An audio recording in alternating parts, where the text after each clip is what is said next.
It's that combination, that magic combination of like a slight air of chaos, a disco soundtrack, free sweets and crisps and filthy badges, funny cabaret, and you just put all of that into pot and give it a good mix.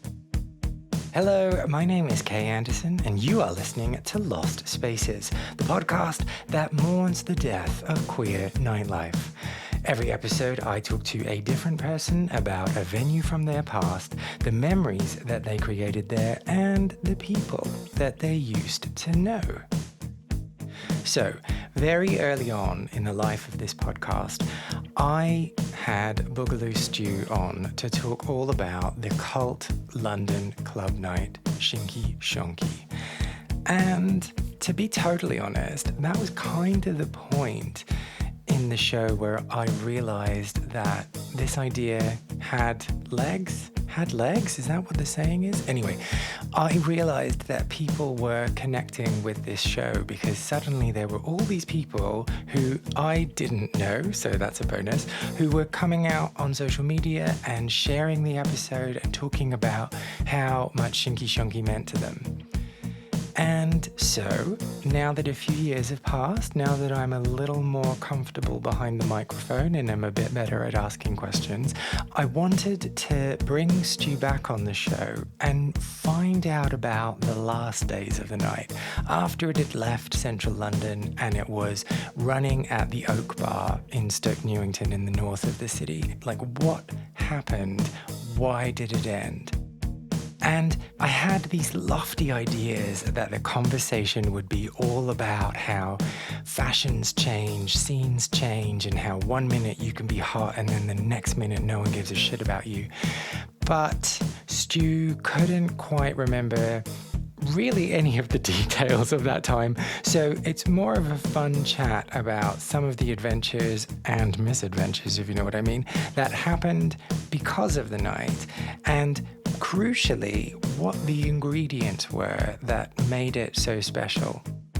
There's also a really interesting conversation in here about what constitutes drag in 2022. Is Boogaloo Stu a man who dresses as another man with a big blonde quiff and a polyester thong considered drag? Or is it just a man in a wig and unhygienic underwear? These and other cutting-edge questions are asked and not quite answered, but kind of maybe answered on this week's show. Let's get into it.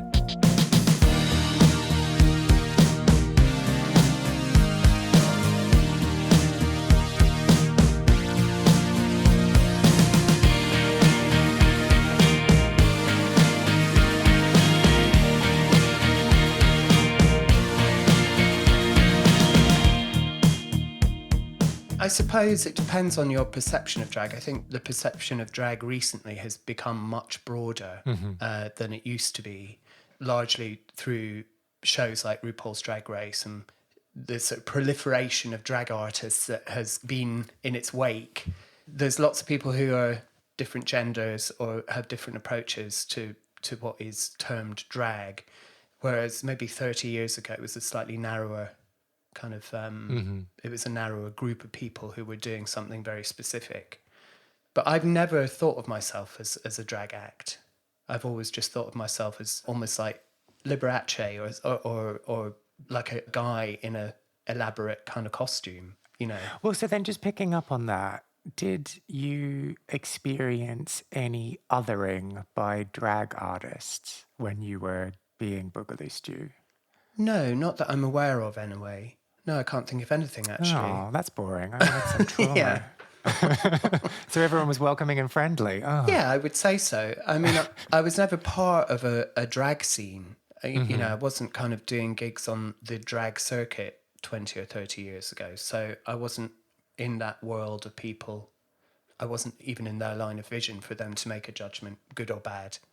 I was in a kind of little bubble of my own, really. Ah, but you were inviting drag artists in to your nights.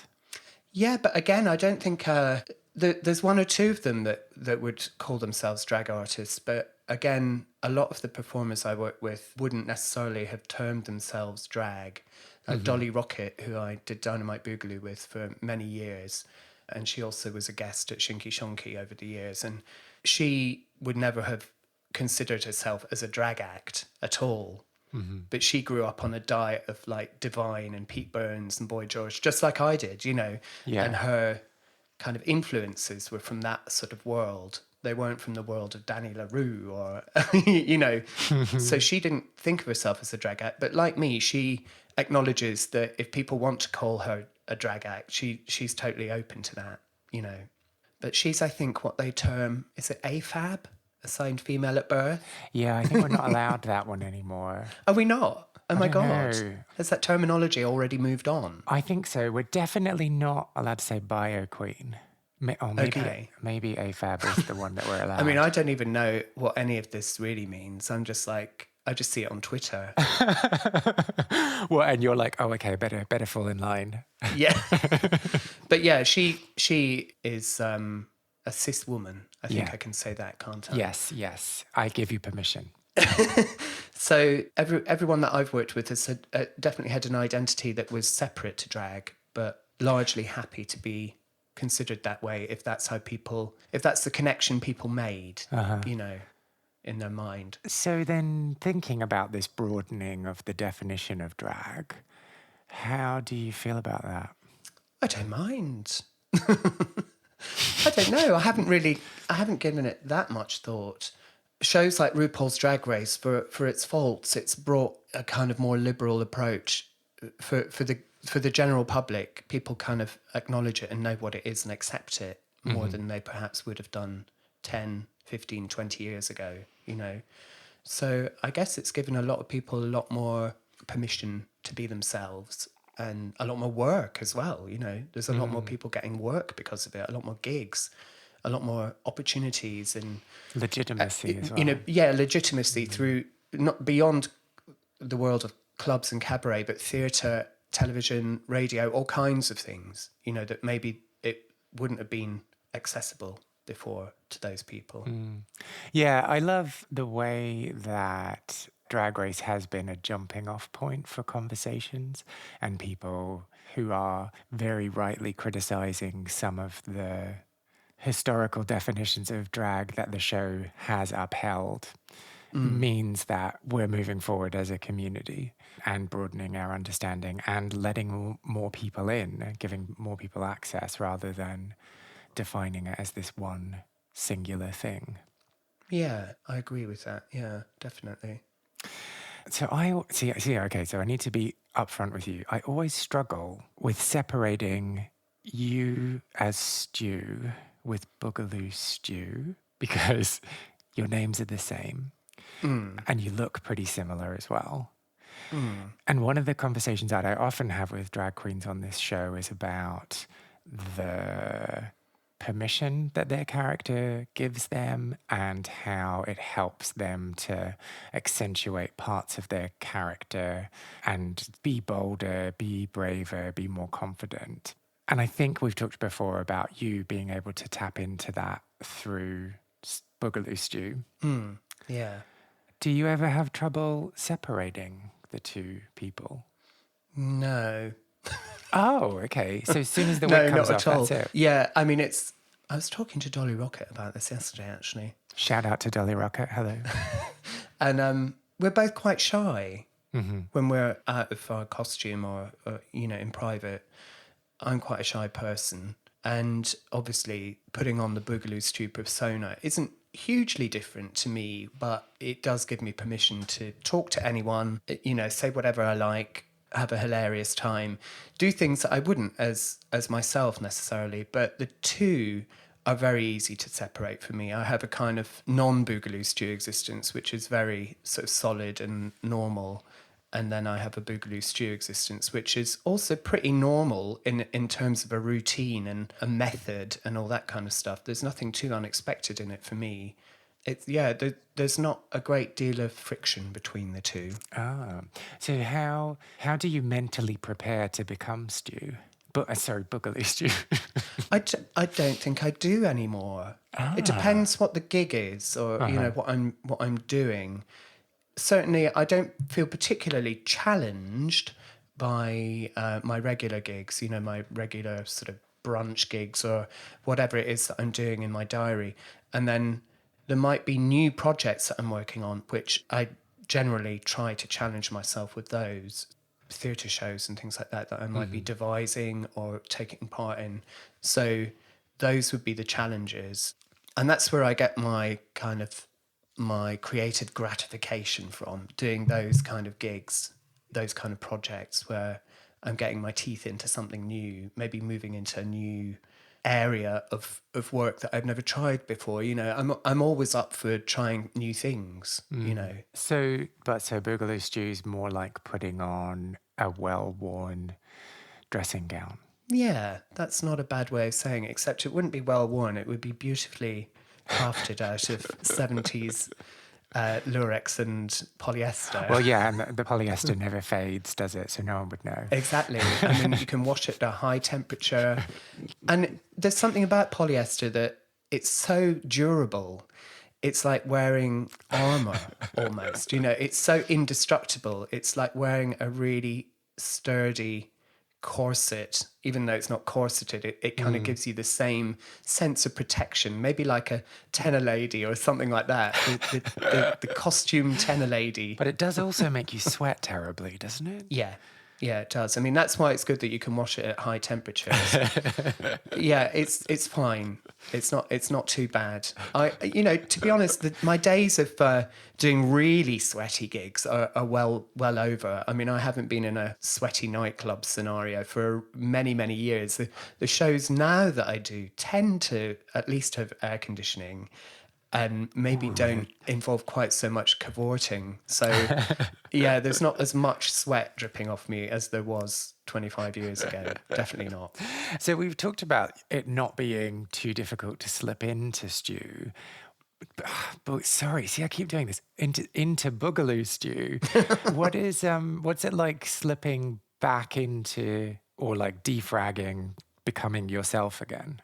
That's interesting, actually, because it does take even a low-key gig, even a sort of gig where I might just go and do one flash mob for someone's birthday or something like that. I usually do need a bit of time to decompress.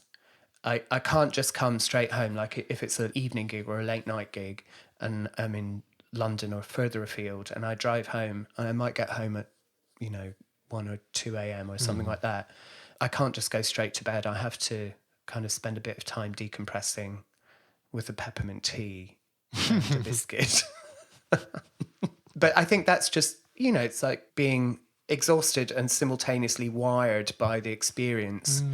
You have to kind of take a bit of time, particularly if you've had a really good audience. If you've had an audience who've been sort of lapping it up, there's a buzz, you get from that, obviously.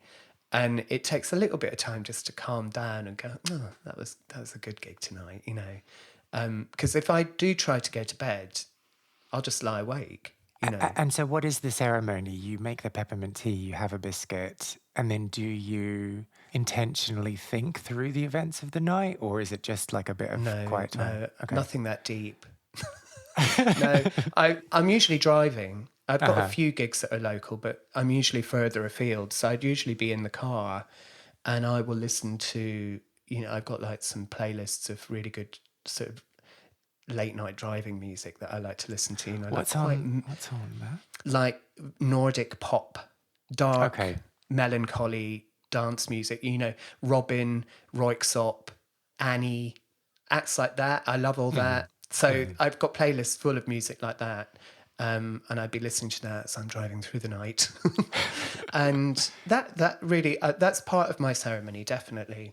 I always have the music on. Then when I get home, it's really just straight on with the kettle. If I've got fresh mint, then that's a bonus. Otherwise, the dried mint will do. And then I'll just sit at the computer really and do really mindless things like look at Facebook, scroll through Twitter, Porn, yeah. No, nothing like that. Oh, no? Doesn't that not help you sleep? No. Oh. So do you think then...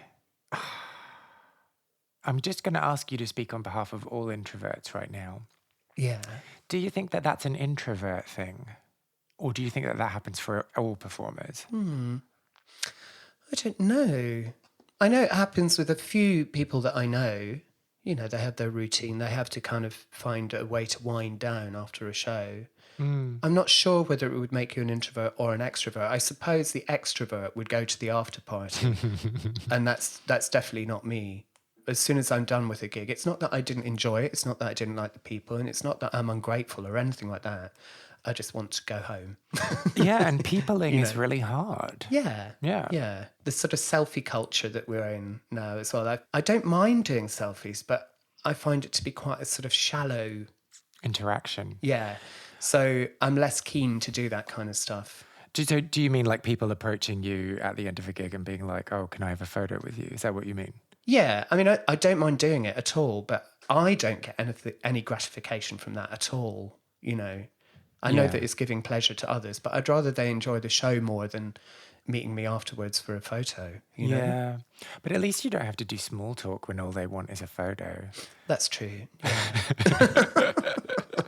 But so for anyone out there listening, if you're ever going to a Boogaloo Stu gig, the way to his heart is not to ask for a selfie and to maybe bring some mint leaves with you. Yeah, bring freshmen. I honestly don't mind if you do a selfie. But the latest thing that I've noticed in the past sort of 6 months, maybe post-lockdown, is that everyone's taking videos. Oh, they ask you to gross. wave and say hi instead of posing for a photograph. They're like, say hi. And so you're like on video in their phone instead of, I don't know, because they're all using it on TikTok and stuff like that. So At least there's less pressure then to get the perfect shot. yeah. Sorry, I'm being really like silver lining today. Fuck those people. And also, in terms of selfies, until recently, I mean, I've had COVID now, and I got over it really quite easily. I got off lightly. But prior to getting COVID, I was still a bit nervous about doing anything like a selfie. I'd find myself kind of trying to sort of slightly hold my breath when I was close to people, you know, which is kind of insane because you can't pull a good face or pull a good pose when you're thinking about holding your breath as well. And I look at other people being really carefree about it and like, oh, you know, and just partying and getting in there and selfie central. And I'd be like, oh, you want a selfie? Okay. I need to hold my breath. You know what I mean? And now, obviously, now that I've had it, I've got immunity for, I don't know, a month or something. Oh, no. So I've got a month of selfie availability. If people really want me to do a selfie, then that's fine. But yeah, I don't know. Did you consider buying one of those like plastic face masks? They're like clear. No. I kind of love them. I used to have a costume, which was an old fireman's helmet, which had a Perspex visor on it. But I got rid of it. I don't know. Oh, I think it damn went to the charity shop. I tend to give all my old costumes to the charity shop. And, you know, I don't think too much about it. But occasionally I think back and I think, oh, I wish I still had that fireman's helmet. It would have come in really handy in the age of COVID, you know. And it would have looked glamorous as well. But I no longer have it, so it's not possible. Someone else is out there getting their selfie taken with that helmet on. Yeah, probably. I do wonder who's got my costume bits sometimes. I'm thinking, who's got that sequin thong, you know? That moth-eaten sequin thong. You gave a thong to charity. Yeah, they got it all. Is that? I mean, it's clean, of course, but is it? yeah. Is I mean, anything ever clean once it's been up your asshole? washed on 95 degrees, a polyester and lurex thong, but perfectly safe. I mean, there wasn't that many thongs that went to the charity shop, but some definitely did. I mean, there was an era, I'm sure we spoke about it before on the previous time I was on your podcast, about when that's practically all I wore for a few years was tiny little knickers and little tops, you know. That was my look. And those costumes did go off in a very small box because they were so small to the charity shop. And they used to do a display in the Marie Curie Cancer Research Shop in Kemp Town. They would do a display when they got a new consignment of secondhand Boogaloo Stu costumes. They'd save them all for Pride Week and then they'd do a Boogaloo Stu Pride window. And as far as I know, they sold it all. I don't know. maybe they decided just to quietly put the thongs in the bin. I don't know. But they were in the window, on the mannequin. You've made it. That's it. Yeah, I've really made it now, I thought to myself. So then have you ever seen anyone out and about with your old thongs on? That would be No, weird. That would be so weird. I mean, that would be weird. That would be really weird. Someone did steal a costume from me once when I was, it was audio in Brighton, and it was Dynamite Boogaloo. And I went through a phase of having costumes that I could rip off. So I had sort of tailcoat and sort of trousers. The tailcoat came off obviously very easily, and then the trousers had Velcro all down the side panels. Brilliant. So I could just pull them off at the middle, stripper style, you know. And underneath I'd have matching like knickers and little vest with a tie or some, you know, some kind of look underneath those two items. And I remember I discarded those items on the stage. And then at the end of the show, I couldn't find them. Like the security who were flanking the stage, they were like, we didn't see them. Where have they gone? And someone had taken the tailcoat and trousers. And then the weirdest thing happened, like weeks went by and someone brought them back to the club. Like anonymously handed a bag over at where you paid your money at the till, handed this bag over, and it was my costume inside. I don't know what they'd done with it in the meantime. If they'd been, I mean, it was clean. So I don't know, it wasn't soiled. Did the Velcro feel more worn? Maybe they just had lots of fun putting it on. I and don't ripping remember it it. off. I just, whoever took it maybe just got a thrill out of the moment of being able to nick it, you know, and then didn't know what to do with it, because it was a really quite a flamboyant look. And if they'd worn it, there's a high moderate likelihood chance people that someone would have recognised it as maybe being mine. I don't know. So See, this is why I could never do cabaret stuff where you pull things off and throw them to the side, because I would just be paranoid the entire time that someone was going to steal it. Like whenever I watch videos of American drag queens and people are throwing dollars at them, I'm like, just like pick up the dollars. yeah. Like don't just leave them there, pick them up. Someone's going to take them. And I would just get a bit distracted by that. Yeah, absolutely. I do wonder from the world of burlesque how they manage to keep all their costume bits together, because part of the fun of doing that kind of act is being able to fling it in an indiscriminate direction or make it look as if you're flinging it in the middle of nowhere. Yeah. But I guess a lot of venues for people to run around, stage managers to run around picking things up. Yanking them off people. No, we didn't have a stage. We weren't lucky enough to have a stage manager audio. It was just the security by the side of the stage to stop stage invasions. Ooh. So before we move on, I want to talk to you about thong wearage. Wearage? Is wearage a word? Wearing thongs. Yes. Are you a fan of wearing thongs then? Well, not anymore. That era has passed. I'm still doing a lot of work on my ass, you know, trying to keep myself in shape and trying to make sure that my glutes and my, you know, that my body is in fairly decent shape. It's not what it once was. I keep it largely covered up.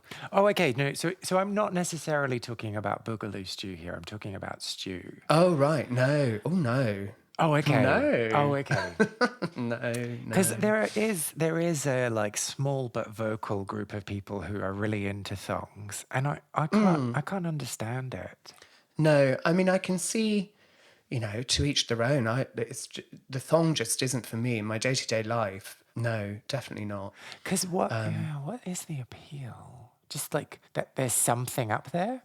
I don't know. I mean, you can see the point of a jockstrap or something like that, but I think a thong in a day wear situation is just, it's too impractical. It's like I've often said it on stage, it's like a cheese wire slicing through pork. It's like, it's not something just to be kind of accepted as day wear, because you'd find yourself in a bit of bother, I think, over time. You get so much chafing in quite an uncomfortable place. So yeah, but I mean, maybe if it's like the only attention that part of your body's getting, that's where it makes sense. Yeah, I don't know. yeah. I guess that's if that's what you're after, then go for it. Go for it. But the other thing, like on a practical note, when I am going to be performing, I get very like nervous, which makes me very poopy, which means that I'm pooping. Yeah. And like, I wouldn't be able to wear a jockstrap for that reason. Did that ever happen to you? Oh, you might be able to wear a jockstrap. You wouldn't be able Not to a wear a jockstrap, thong, sorry, though. a thong, yes. The jockstrap would be ideal for a pre-gig nerve session. No. I mean, I don't suffer from You're not a pooper. stage fright in that way, no. I might get nervous, but it doesn't manifest itself at the back door. Oh, well then how do you like let it go? I don't. I mean, it doesn't want to come out there. I don't feel sick, and I don't feel like I'm going to shit my pants. But I do get sort of butterflies in my stomach, you know, that kind of sensation. Yeah. Well, I always just thought that the butterflies led to the poop because they were like in your stomach. I guess it might for some people. I can't think that I've ever been close to shitting myself. No. Interesting. But so for that reason, the thong has always been ideal for me. Yeah. Okay, all right. Well, see, and this is why I've just never got into cabaret for that one reason. Yeah. I mean, it's not obligatory that if you're doing cabaret, you must wear a thong. Oh, really? Oh, that's what I thought. That's where you've been going wrong. Okay, so we're here today to talk about the Oak Bar. Yes. And I wanted to take us back to that moment in time. And for a little context for anyone who's listening, so Shinky Shonky was within London's West End at the Polar Bear. It was this really big night and cult, many people even say. And then at one point, management changed at the Polar Bear, things changed, and you were no longer going to be there. That's right, yes. And you had to look for another venue. What was that like? It was always quite a small club, you know, Shinky Shonky. It was always busy, but we had quite a compact following compared to some of the contemporaries that were around at the same time, like pop stars. Mm-hmm. So we had to find somewhere that was around the same size. And I suppose, you know, it's quite hard to remember, actually. I mean, we're going back 15 years. But I seem to remember really struggling to find somewhere in the West End that had the late license, that had the right size of venue, that had a little stage, you know, all the kind of requirements that I had. Mm-hmm. And also on a Friday or Saturday night, that they had a night available for us. So I had to look further afield. And the Oak Bar was far from ideal because it was literally in the back of beyond for most people. It's really hard to get anyone to come up from South London to, you know, Green Lanes and Stoke Newington. So it was a lovely venue, but it was really in the wrong location. But I was really stymied by what was available to me in the West End at that time. So yeah, we ended up moving further out because of that. And I can't actually remember how I ended up going there, or how maybe someone had recommended it to me or something. I'm not really sure, but I'd never actually been to the Oak Bar. And so I went up to meet Jackie, who was running it at that time. And she was like, oh yeah, come and do it here. So we did. And so what sold you to the Oak Bar? I think, as I said, it had those ingredients. It had a little stage. It was about the right size. Obviously, it wasn't in the ideal location.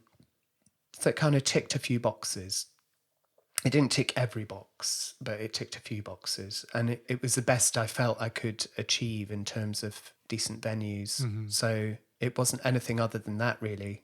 There was no big decision made behind the scenes about business or anything like that. Will it be good for business? It's like, that's the last thing I was thinking about. And it's the same with everything that I do. Will it be good for business is the last thing on my mind. So what's the first thing then?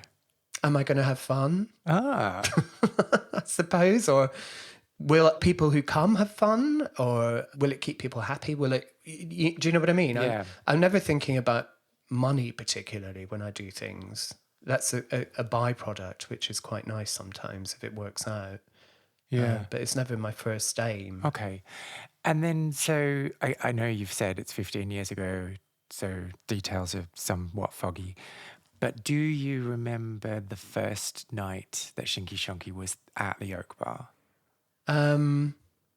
No, I don't. Do you know, I can't actually remember how long we were there. I think it might have been 2 years. Mm-hmm. So we probably would have done like 20 parties there, something like that. But I can't remember the first night. Do you remember like the lead up to the first night? No. I mean, I remember, what I do remember is what I remember of my career in general at that point is that I was doing everything. I was the performer.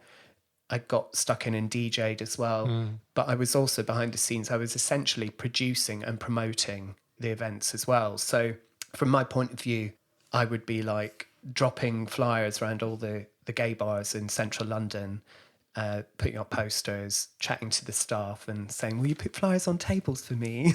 You know. Oh, that's like the scariest thing ever. Yeah, but they got to know me and they either liked me and would do it, or they chucked the flyers in the bin when I left, you know. So I was doing all that. And then obviously we continued the traditions of giving out badges and hula hoops and mini milk lollies and all the kind of treats that we used to give out at the Polar Bear. And we continued doing that. So again, one of my other jobs was to drive to Asda on the way and buy a load of crisps and stuff like that, make 150 badges or 250 badges with obscene slogans. So behind the scenes, that was the lead up to it, was doing all that stuff and then getting to the venue, getting ready and having a good night, hopefully. And yeah, so it was like just me basically doing the production side of things as well as actually fronting the night, as it were. And that's what I remember about my whole career at that time. I didn't even realize that people did that for a living, as, you know, producers, you know, show producers, event producers. It didn't cross my mind that I was doing two jobs essentially, and that if I'd had a partner in Shinky Shonky who was taking care of all of that, they could have taken that burden and I could have focused more on doing maybe a better show. Would you have been able to give that up? Probably, yeah. Okay. I think so. I mean, as I say, it was just part of it's just what I was doing at that time. It's just, to me, it was just what I did. But if someone had come along and said, oh, I could do that for you, I might have said yes. You might have. I don't know. Yeah, I mean, and the reason I asked that question is I'm a very I need to know everything. I need to do everything. I need to be on top of everything kind of person. And so I wonder... I'm still a bit like that now. I mean, with the projects that I've done in recent years and the ones that I've got coming up, I do delegate a lot of stuff, but I still like to interfere. Still like to put your finger in the pie, right? See I like to get my finger in right in the pie. Absolutely. Yeah. Thinking of that time in your career and doing all of the work, and also thinking about the statement you made earlier about deciding to do things based on whether or not it's going to be fun. Did doing all of those things suck some of the joy out of it? A little bit, I think. I think over my sort of clubbing career as a club entrepreneur / promoter / performer, I suppose I was doing Dynamite Boogaloo in Brighton for a few years before I started doing clubs in London. But when I started in London, it was me, Miss High Leg Kick, and our friend Murray, who had a character called Sid Skill. And the three of us, we decided we wanted to sort of start Shinky Shonky just purely because we like being idiotic and really stupid and having fun and showing off. And again, the idea behind it wasn't to like make money as a promoter or anything like that. It was really just about having a laugh and thinking of the stupid things that we could do on stage, little sketches or whatever it was, and also playing good music. So it was a kind of balance of two things. And so we started a club in East London. It was at the London Apprentice, which is now 333. Yeah, on Old Street. 333 still there? I don't know. The building is. Yeah. So actually, I'm lying. It had just turned into 333 when we did this night called Shabba-da-Bar. Okay. How do you spell that? That's not very Googleable, is it? Oh, God. SHABBADA. DABAH, I think. Shabba-dabah. And again, it was just stupid nonsense that we were just speaking nonsense words that came, and the name Shinky Shonky came from the same sort of nonsense way of talking. Shabba-dabah. We'd say it to each other and we'd say, why don't we do a club night called Shabba-dabah? So we did this club night at 333 and it was rubbish. I mean, it was terrible, but we had fun, you know. I mean, we just like, we did a little stage show lip syncing to adverts and we'd made loads of stupid props that we used, and Miss High Leg Kick did a leg kick and I played some music, and there was probably only about 8 people there or something. It was like really diabolical. And this is in the era when that part of the East End, you know, Shoreditch area, it wasn't up as and coming shiny. yet. It was just at the very, very start of that process where it became a hotbed of creativity and everyone suddenly wanted to pile in there and be part of it. We were just before all that happened. So there was no one there. Well, there were 8 people there. Let's not discount them totally. Yeah. Okay. And I think we did 3 or 4 there. Again, it was once a month and we were slotted in. I think they gave us a Sunday night, which didn't help really because it wasn't a good night to be doing You can't a club get night. too messy, can you? No.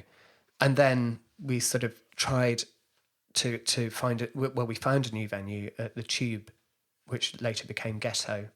That's when we started doing Shinky Shonky, and it was once a week. It was on a Monday night.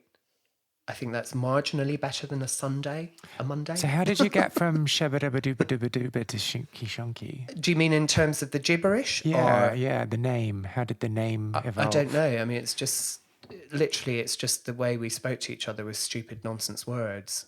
Poo-poo shasha, shabba-dabba, shinky shonky. It's just like nonsense. But how did you then, I get that it's nonsense and I'm totally on board with it being nonsense, but what's the decision-making process by changing? Sorry, that makes it sound very formal. But from going from shabba-dabba-doob, I got it wrong, but that name to Shinky Shonky, like why did it change?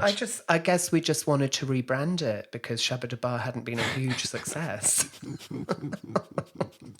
So we realised that Shabba-dabba was dead in the water and it needed to be rebranded as Shinky Shonky. So why didn't you go with Poo-poo Shasha? No, I've got no idea. I mean, again, it goes so far back, though, that I just literally can't remember. I mean, we're talking about 1997, so that's 25 years ago. It just felt good. I went to see Brian Mason, who owned the Astoria at that time, and he owned Ghetto as well. Well, the Tube, as it was then. Somehow I ended up in his office to discuss doing a club night on a Monday night at the Tube. So I must have, I don't know how that came about. I can't remember. Someone must have said, oh, you should go and see Brian from the Astoria. He'd give you a night. I don't know. But yeah, we ended up there and he gave us the night, put us in there. And it ticked over for a few months there until we then got a better offer of like a Friday night at the Polar Bear. And that's when it became a proper busy, popular night that people could come to because they didn't have work the next day. That made all the difference. That was the kind of lineage, but there's gaps in my memory in terms of how I made those decisions to move it to the West End and to rename it, rebrand it. What was the original question there? I don't know. But my follow-up question is, you talked about the night, Shabba-dabba. I'm so sorry. I might write this down. I'm going to write this down. You've got to say it with a sort of breathiness. Shabba-dabba. Shabba-dabba. That's it. Yeah, shabba-dabba. Shabba-dabba. Shabba-dabba. Okay. So Shabba-dabba. Oh, what was my question? Shabba-dabba, right? You talked about that starting off with 2 other people. Yeah. How did it come to be that it was just you taking it forward? Well, I was always the one who had said I would, promote it and DJ and kind of organise it. Even then, I was kind of saying that I'd kind of organise it. So it was kind of my thing. And Murray, who was Sid Skill, had a job as a writer anyway. So he would dip in and out of it. He was happy to come along to a rehearsal for a crazy bit of cabaret, but wasn't a kind of integral part of how it was running. And the same for Miss High Leg Kick as well, really. The 2 of us spent a lot more time preparing the cabaret and working on that. And I would take care of all the other aspects, such as promoting it and, who was going to DJ. I would DJ and I'd have guest DJs as well. So did having them on board just kind of give you the courage to keep doing it? I suppose it did, yeah. Yeah. So you didn't get all like, I'm doing everything. Why isn't anyone else pulling their weight? Oh, no, it wasn't like that about it. Oh. No. I think because I'd already been doing it in Brighton for a couple of years with Dynamite Boogaloo, I kind of knew enough about how to The mechanics. make things, the mechanics of running it and making it happen. Whereas maybe they weren't in that world. So it was just a natural thing that it fell to me to take care of those aspects. And I suppose by the time Shinky Shonky ended up at the Oak Bar, it hadn't become like a drag. It hadn't become like a job, but it had become a little bit more of a pattern of events and a bit more of a routine. The spontaneity had maybe ebbed away a little bit, you know? So it ended up monthly, and then it just kind of... I can't even remember why we stopped at the Oak Bar. That's the weird thing. My memory of it is so kind of vague now. I can't remember the opening night there. I know we were there for a couple of years. And then I really can't remember thinking about it. Do you remember why how to we get ended there? up leaving there. I remember how to get there. And I'm a bit nervous to ask this question because you don't remember anything from this time. You can try me. But why, why did it come to an end at the Oak Bar? Oh my God. I mean, this is it. I actually don't remember. Do you... I think Jackie, who ran it, I think maybe she left and I wasn't sure about who was coming in to replace her. I really don't remember. It may have been, there was a few nights there where we had a pretty low attendance. Mostly it was pretty decent, occasionally very busy. And there was probably a couple of nights where it wasn't that great. It might have been like feeling that, am I flogging a dead horse here? I actually can't remember. It's really weird. There's a bit of a grey area in my memory from about 2007 to 2009. I think that's when we were there. I think it was a 2-year period around that time. And I don't really remember. I mean, it had its day. You know, we had a kind of glorious period from probably 1998 until about 2004, 2005, maybe even right up until 2007. Almost a 10-year run of amazing fun every week at the Polar Bear. So the fact that it kind of fizzled a bit there, it's not the end of the world for me, but it's a strange one because I really can't remember why we stopped it. Oh. Yeah, sorry. I just don't have an answer. Maybe someone listening. I know there's people who listen to your last podcast that used to come to Shinky Shonky, and if they do listen to this one, maybe they'll have a memory of it different to how I remember it, you know, because I'm sure we must have had a last party there. We must have had a closing night there, but I don't remember it. So I wanted to ask you, and like feel free to big yourself up in response to this question, right? Like, don't be humble with me. Why do you think... Actually, let me do a little preamble before the question. When I published the episode from our last conversation about Shinky Shonky at the Polar Bear, there was such a big response and such a warmth from people who were really excited to hear your story about that night and had lots of their own memories about it. Why do you think it is such a cult night, and why do you think it still resonates with people? I suppose it was because it was fun. But it can't just be that. No, I think it was honest fun. I think it was unpretentious, and it wasn't about drugs. I mean, there may have been people who were there on drugs, but generally speaking, it wasn't about drugs. It wasn't about taking your top off and showing your muscles. It was about real kind of people. There was no aspiration to be, you know, as I say, pretentious or aloof or anything like that. We were giving people permission to be idiots by being idiots ourselves. And I think it's like being a child again, being given that permission. You can misbehave and be stupid and no one's going to judge you. And I think that's what a lot of people got from it. Do you have memories of Shinky Shonky, either when it was at the Black Cap, the Polar Bear, or the Oak Bar? Or do you have memories from your own queer scene that you want to share? Well, if you do, please get in touch. I want to create the biggest online record of people's memories and stories of queer clubbing. Go to lostspacesPodcast.com and find the section Share a Lost Space and tell me all about what it is you got up to. You can also reach out to me on Facebook, Instagram, and Twitter. My handle across all three is Lost Spaces Pod. Find out more about Boogaloo Stu by giving his website a little visit, boogaloostu.co.uk, or alternatively, you can follow him on Instagram. His handle is @Boogaloo Stu. Lost Spaces is not only a podcast, but it is a concept record as well. I have been writing songs about queer venues and the people who used to live their lives there, and will be releasing songs over the coming year. You can hear the first single, which is called Well Groomed Boys, and is playing underneath my talking right this very second on all good streaming platforms.